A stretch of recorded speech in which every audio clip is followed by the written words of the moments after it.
Hello everyone, in this video I'm going to talk about what's new in Java 11. One of the first and foremost things to notice about Java 11, it's not free. You need to pay Oracle for it. So that's something you need to prepare for. It is also not backwards compatible.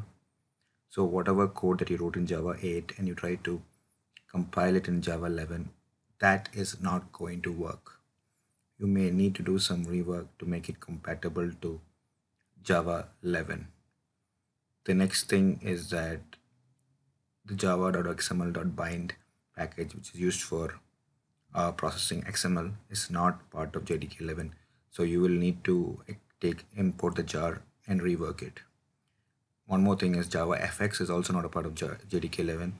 So you will need to import those jars as well.